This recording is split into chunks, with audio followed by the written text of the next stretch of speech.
My name is Jeng, and I'm the only pastor pa lang, okay, here in North Avenue. But I'm one of the pastors in Victory Katipunan. We are sent by our church, Victory Katipunan, to start a church here in North Avenue. So we welcome everyone. Kindly welcome the person seated next to you. Welcome them.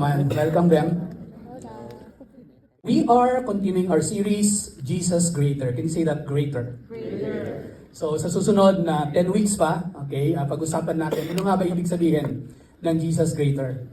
This will be finished by around September. And we've started this last week as we have started our weekly service. Yes, tama, weekly service na tayo. Hindi 10 a.m., hindi 10:30 a.m., hindi 11:30 a.m., 11 a.m. And as I've said, as we start our series or continue our series in the second week of our Jesus Greater Than, please open your Bible in Hebrews chapter 2. We are encouraging our congregation to bring their Bible. I'll start reading in verse 5 until 18, okay? So, English Standard Version yung gagamitin ko. It says here, "For it was not to angels that God subjected the world to come, of which we are speaking. It has been testified somewhere. What is man that you are mindful of him, or the Son of Man that you care for him? You made him for a little while lower than the angels. You have crowned him with glory and honor, putting everything in subjection under his feet." If you will look at verses 6 to 8, you can look at that also in Psalm chapter 8. They're closely related texts. It continues, "Now in putting everything in subjection to him, he left nothing outside his control. At present, we do not yet see everything in subjection to him. But we see him who for a little while was made lower than the angels, namely Jesus, crowned with glory and honor because of the suffering of death, so that by the grace of God he might taste death for everyone." Think about this. Verse 9 is that it's the first time that the Son of God was described as Jesus. Okay, hindi natin ito nakita last week sa chapter 1, pero sa chapter na to, andun na yun. Verse 9, his name is Jesus. Verse 10, "For it was fitting that he for whom and by whom all things exist, in bringing many sons to glory, should make the founder of their salvation perfect through suffering. For he who sanctifies and those who are sanctified all have one source. That is why he is not ashamed to call them brothers, saying, I will tell of your name to my brothers in the midst of the congregation. I will sing your praise, and I will put my trust in him. And again, behold, I and the children God has given me. Since therefore the children share in flesh and blood, he himself likewise partook of the same things, that through death he might destroy the one who has the power of death, that is the devil, and deliver all those who through fear of death were subject to lifelong slavery. For surely it is not angels that he helps, but he helps the offspring of Abraham. Therefore he had to be made like his brothers in every respect, so that he might become a merciful and faithful high priest." Can you say those words? Merciful. Can you say faithful? High priest in the service of God to make. Basahin natin together. 1, 2, 3, go. Alright, verse 18.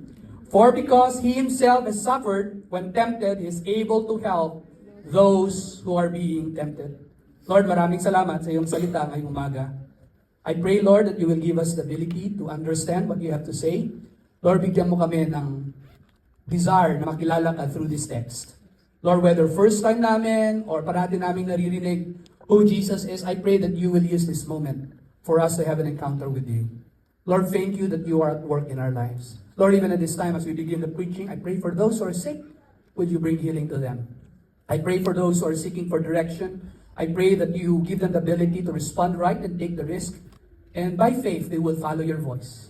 Lord, some of us today are struggling with a decision to make, where to go, if they need to forgo something. Lord, I pray that they will be wise and let your favor rest upon them. In Jesus' name we pray. Amen. Okay, ito yung gagawin natin ngayong umaga. The text that we've read, and yung titingnan natin, medyo mahaba. Okay lang ba? Okay, matatapos tayo 12:29. Okay. The text na binasa ko kanina is part of the text in Hebrews chapter 2, 1 to 4. At magja-jump din ako from time to time in Hebrews 1, verses 4 to 14. Okay? Okay ba yun? 11 verses sa Hebrews chapter 1 and 18 verses sa Hebrews chapter 2. Kung mabobore ka, okay lang na matulog, okay naman, comfortable naman yung upuan mo. Okay? So we're giving you the chance to do that, okay? And our prayers that God will still speak to you and sana managinip ka. Okay? Dahil Jesus is greater than angels, let the angels of God minister to you as you sleep this morning. Now, before the text that I read, sabi doon sa Hebrews chapter 2, verses 1 to 4, there's a warning that was given by the writer at that time. Sabi niya, with all the things that he said about Jesus in chapter 1, sinabi niya doon, therefore, can you say therefore? Sobrang importante yung word na yon, therefore.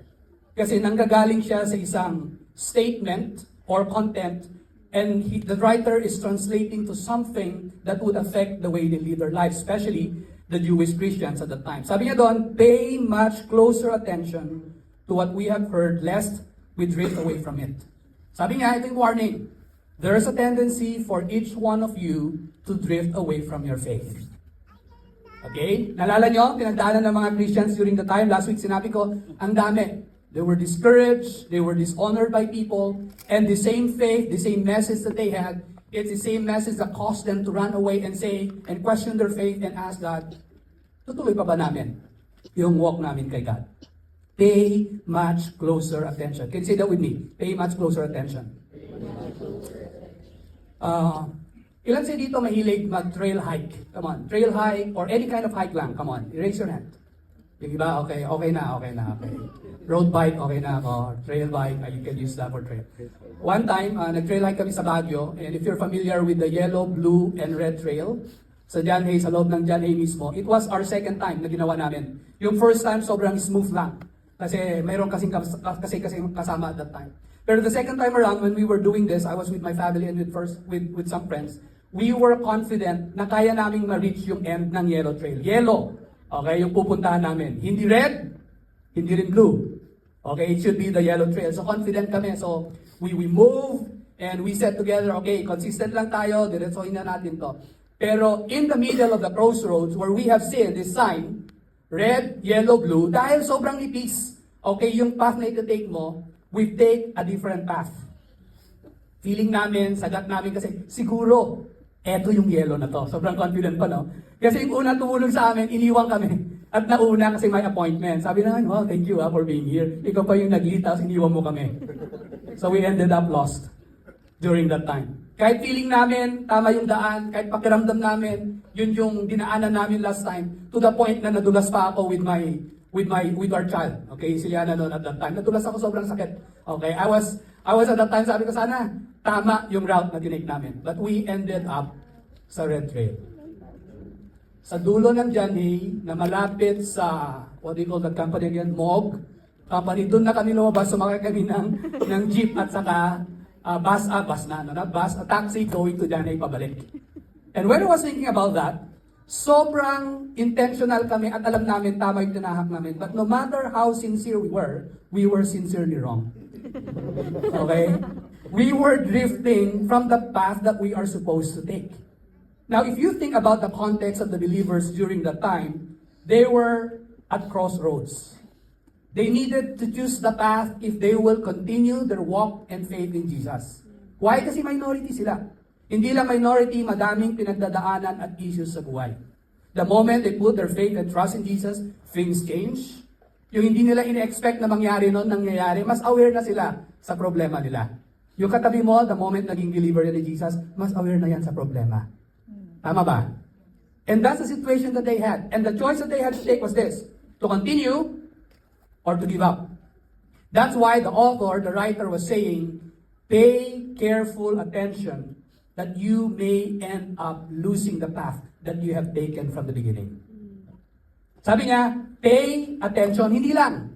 Pay closer attention, hindi lang closer attention. Pay much closer attention, hindi lang yon. You must, can you say must? Must pay much closer attention. Grabe yung diin, no? Meron ba ganung moment? Di ba yung estudyante? Alam mong diniin na ng teacher mo yung subject, ididiin pa rin sa'yo kung ano yun. Okay? Ganun yung aspect doon. Pay much closer attention. You must. It was a serious thing. Because the path that they will be taking, it has consequences. It was a serious thing for them because it's related to the faith that they had. Here's the reality. Every one of us in our journey here on earth, we end up losing sight of who Jesus is in our lives.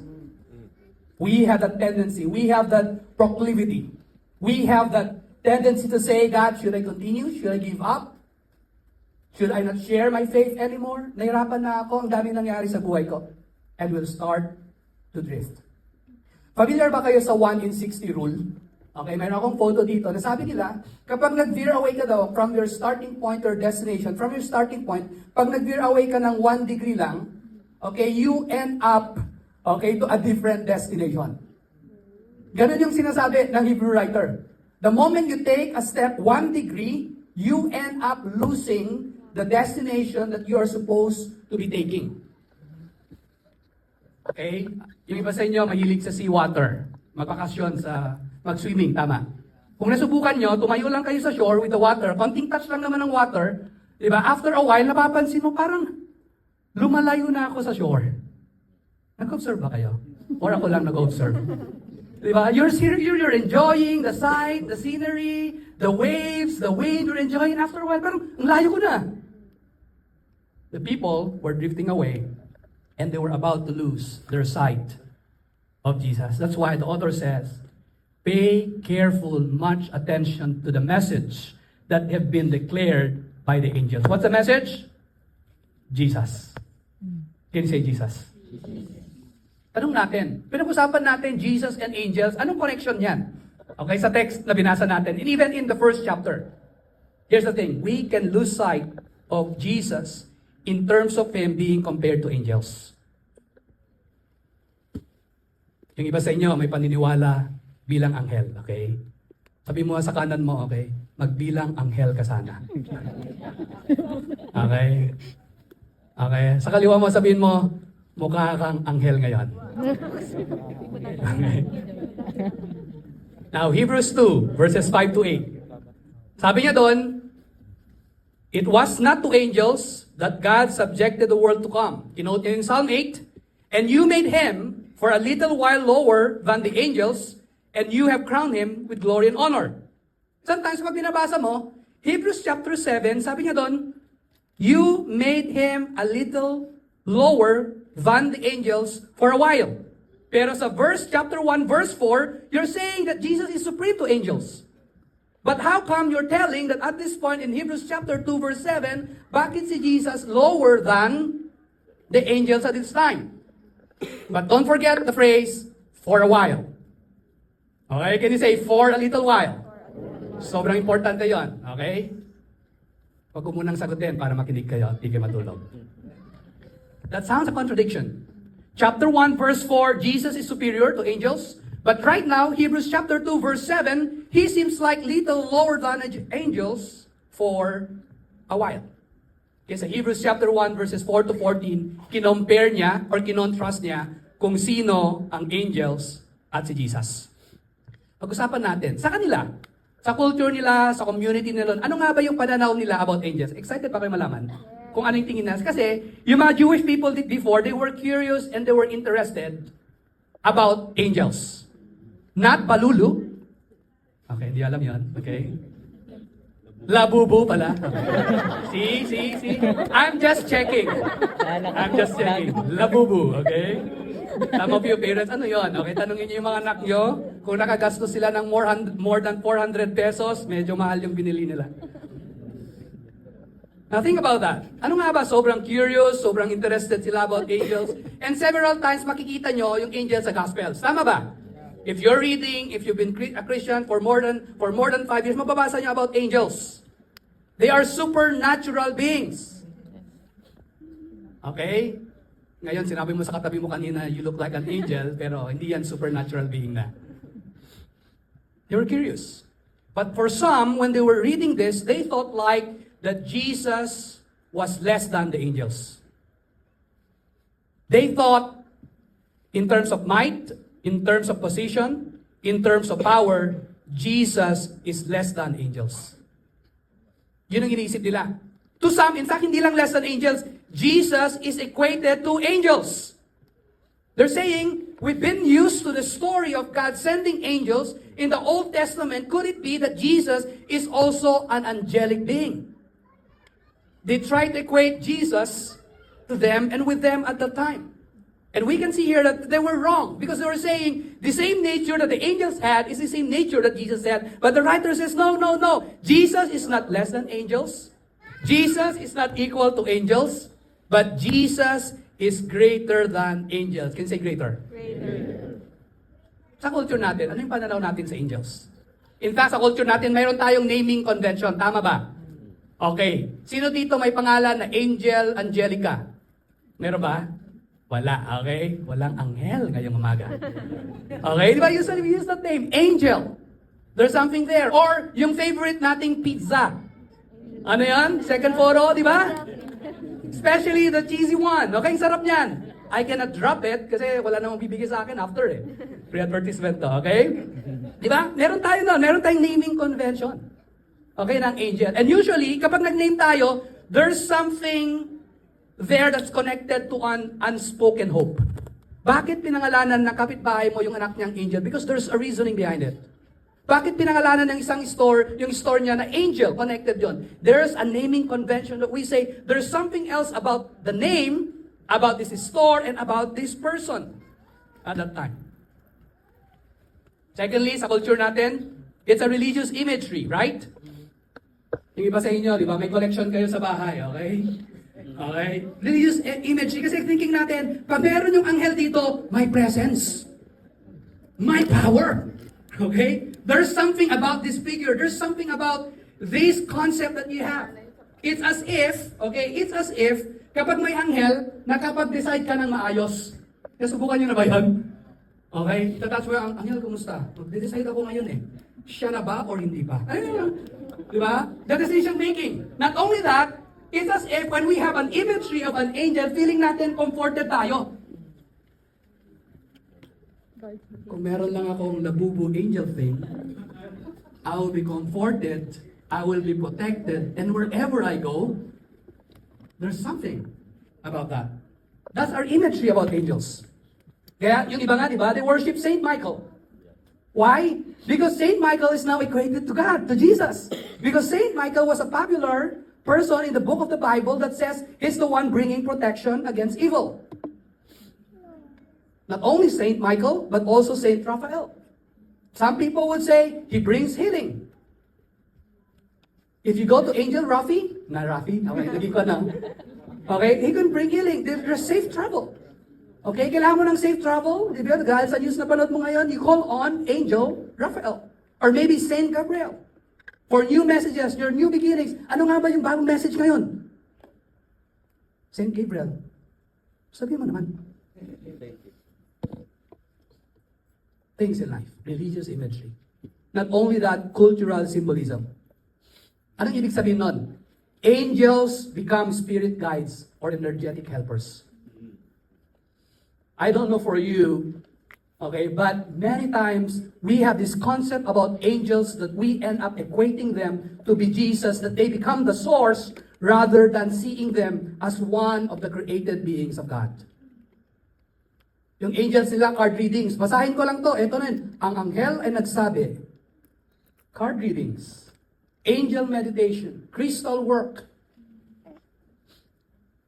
But the angels in the Bible, if you look at it, it says there, most of the time they show up visibly in 2 Kings. The Bible, the angels of the Bible, they appear in human forms in Judges chapter 6. They are winged creatures. There are times they're created with wisdom. They provide guidance in Matthew 1. Remember the story, Matthew 1? They provided guidance. They delivered messages to human beings in the book of Luke. Good angels are called the holy angels. The evil angels will be sent to the lake of fire in the future. Grabe no, may masama rin parang anghel. At meron ding mabuti. That's why in 14 it says there, the angels were messengers of God. Angels were not equal to God because Jesus is greater than angels. Can you say greater than? Can you say better than? Jesus is greater than angels. Bakit? Verse 6. Angels are not to be worshipped. It says there, the angels worship him. It means angels are not supposed to be worshipped. Not only that, angels serve and are not saviors. Verses 7 and 14, sabi yun, they were ministers, they were like winds and flames of fire that ministers to the people of God. They are servants, not saviors. In chapter 2, verse 2, they are messengers of the message. They are not the message. They are not the one who will be the deliverer. They were just the bridge towards the deliverance that God brings to His people. Now, I'm not saying that the angels are not working now, that God doesn't send them. What I am saying is this, many times we end up elevating angels to be equal with Jesus, that we end up drifting away from our faith in Him. Think about this. There are moments in our lives na kapag nagka-problema tayo, parang hindi sapat si Jesus kumusta kayo ang anghel ko? Think about that, tama? Ang dami kong pinagdadaanan sa buhay, kulang si Jesus. Jesus plus my angel. Plus the things that can save me. Plus the things that can give me comfort. Plus the things that makes me feel, para maramdaman ko yung presensya. Kailangan ko to. Sa North Avenue, yung pastor, minsan galit. Now think about that. If you think about your faith in Jesus, is He really greater? Or is He late? Is He less than? Or is He equal? Or He can be one of the Jesus less than, Jesus equal, or Jesus plus. But here it says there, Jesus is greater than angels. Because angels don't control your future. Kasi sabi doon, chapter 2, verse 5, they are not, the world is not subjected to them. They're subjected to Jesus. They don't control your future. Yung future mo, nakadepende kay God. In short, Jesus is the actor of God's redemptive plan. Siya yung actor.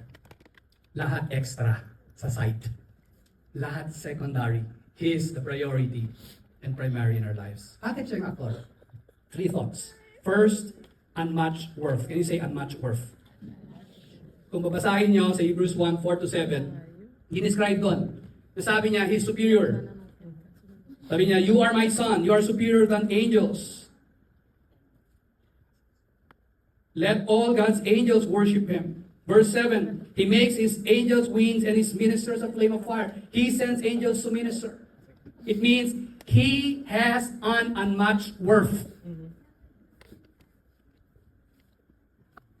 The things that give us comfort, they are matchless to who Jesus is.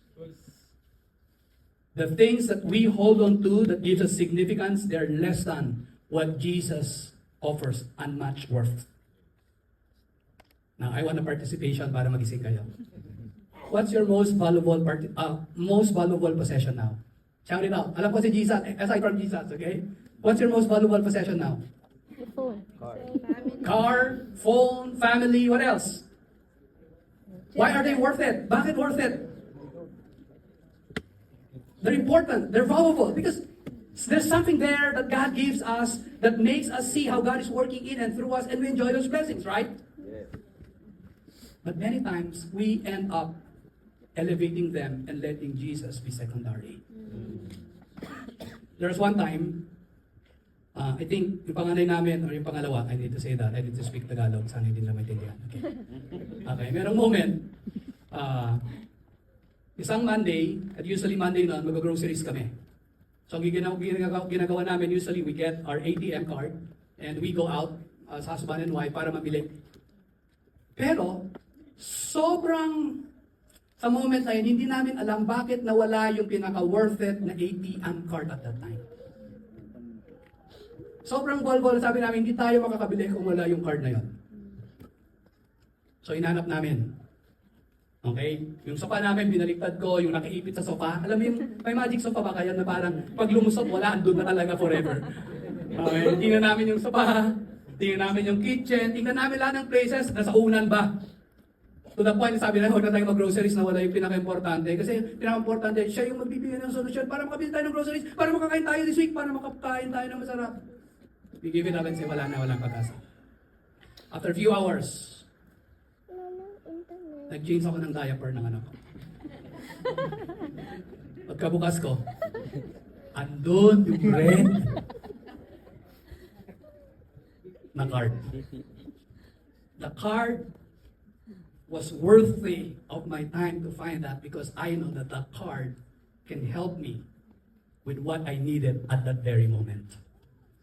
The card has no unmatched worth to the other things because the card is the most important thing at that very day. You know what? In life, Jesus is supposed to be the person who has an unmatched worth in our lives. Why? Because Jesus deserves our exclusive worship. Can you say exclusive? My heart belongs to Jesus. Because when we know that Jesus has the exclusive worship in our lives, everything will be put into place. When Jesus becomes worthy, more worthy than other things. Now you can see your marriage. Now my marriage is more important than the competing desire of me going out with my friends because my marriage is important. Now because Jesus is worth it, now He speaks to your parenting. Right now, you spend time with your kids because it's more important than your hobby. Now you know that Jesus is worth it already in your life. He deserves an exclusive grace. You are more than willing to say, I can give up my 3 hours of my time from 9 a.m. to 1 p.m. or 12 noon just for me to be in the church more than me going to places just to say, I'm refreshed because I went out. When Jesus becomes the priority, when He is the first place in our lives, when He deserves our exclusive worship, things will fall into their proper places. The way you handle your time will change. The way you see your resources will change. The way you relate with the people around you will change. Jesus deserves my exclusive worship. Is He exclusive? Second, unchanging authority. You can say unchanging authority. Now think about that. Unchanging authority. What does that mean? Nanonood na ba kayo ng familiar ba kayo dito? Infinity Gauntlet. Okay, meron tayo. Alam ito? The snap? The Thanos swing? Okay, some would call it the angel gauntlet. Okay? Okay, you know those stones? Mind to discern, reality to erase a physical body, soul to take life, power to execute this massive task, space to reach the whole universe, time to take life all at once. This is a powerful gauntlet, right? It can change the world in a fictional world. But many times, this one can be equated to the things that belong in this world that we feel like when we have them, it can change our lives forever. Many times, if we have the stones of life that the world offers, it can change our position. It can give us satisfaction. It can give us power. But those things, though they're fictional, we know the reality that Jesus has an unchanging authority. If you voted during the election, people in ranks will change from time to time. They won't be there forever. If you've experienced that part wherein you've been set aside in your workplace because someone took the position that you deserve, that won't happen forever. If someone has stolen your identity, your purpose, your meaning, your honor because you did not have the power and the position to make the change, remember this. You have Jesus who has the unchanging authority in your life. Basahin natin, Hebrews chapter 1. Sino si Jesus? Sino si Jesus? Sabi niya doon, verse 8, Your throne, O God, is forever and ever. The scepter of righteousness is the scepter of your kingdom. You have loved righteousness and hated wickedness.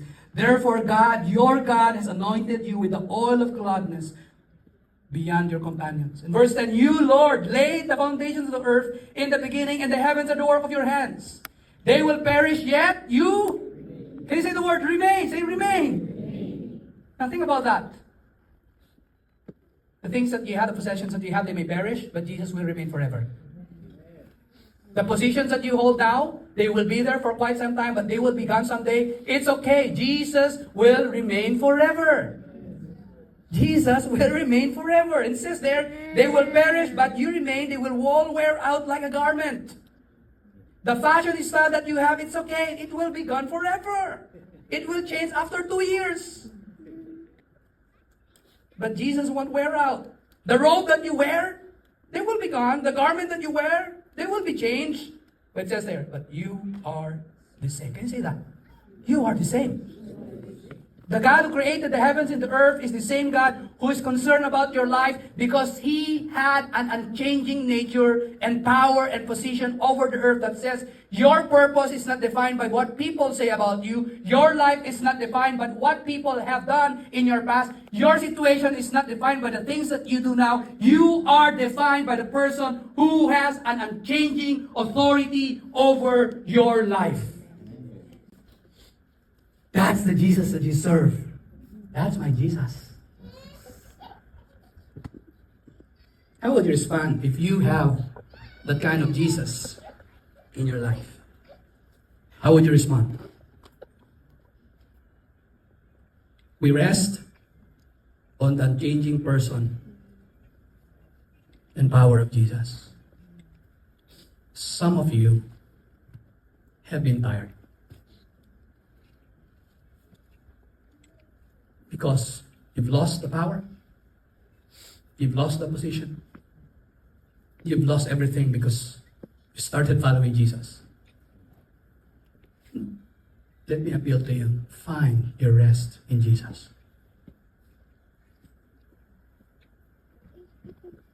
If you're restless today, praise God, may the peace and the rest of Jesus be upon you today.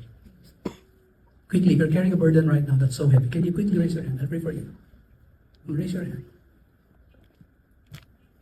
Lord, give my friends rest today. They've been restless. They've been anxious.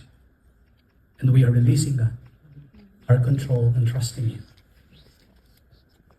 That you can do things beyond our ability. Thank you for that rest. Can you say that? Thank you for that rest, Jesus. I receive that peace. Amen. You can do that every day. You can do that every day.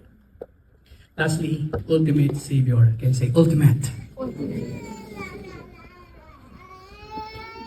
Hebrews 2:6-8, sabi niya doon, He became a little lower than angels for a little while. That talks about Jesus coming here on earth, who became a little lower than angels, who became like one of us, so that in Him we can be made right with God. So that in Christ He can relate to you and me. So that in Christ's work, He knows how to deal and respond to where you are. That's what it means. He suffered and He died. He suffered for your sin. He suffered for my sin. He suffered for my mistake. He suffered for my mishaps. He suffered for everything that I've done in my past, so that in Him, through His death, I can have life. As humans, we've lost a relationship with God. But because of Jesus' obedience, by becoming like one of us, being little lower like the angels for a little while, He went here so that He can restore us. We've lost our confidence because of sin, but Jesus came to regain our confidence through His obedience. Not only that Jesus died, but after 3 days He was resurrected from the dead. And He said there in verses 10-13, He came to be the one to restore you, that through Him being raised, for Him to be raised to His glory. Right now, you have the same glory and sonship that is extended to you and me. The glory, the resurrection, the power, the joy, the freedom, the destiny that we are looking for from somewhere else and from something else. God in Jesus has made a way for us to do that because He did not only die for you and for me, but He rose from the dead. Now He has risen. He is seated on the throne and saying, now I'm offering the sonship. Where He's saying, you are marked by my glory. That no matter what happens in your life, you can trust me and you can fully know me. And you can be dependent on me. And this is the claim of Jesus. Jesus is the only one who saves. Can you say only one? Sabihin mo sa katabi mo, pasensya na. Sabihin mo, you cannot save me. Kahit anghel ka pa.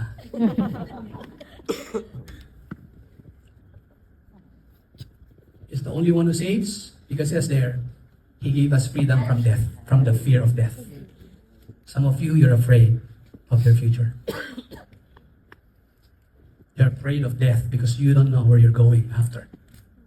But it says there, in Jesus, you can find freedom. Not only freedom, it says there, mercy. There's help available.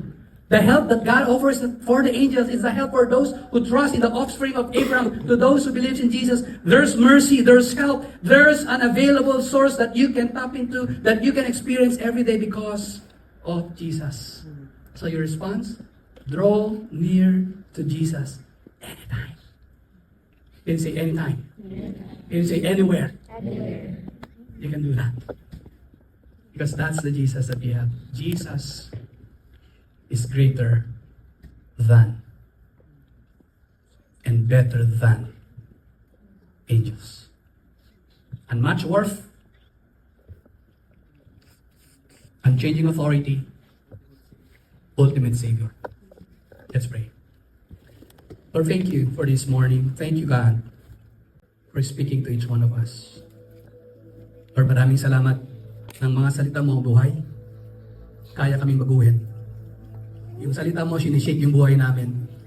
Para po man yung bagay na hindi karapat-dapat sa buhay namin mawala, and it will be replaced with an awe and with a worship. Today, Lord, yun ang desire namin.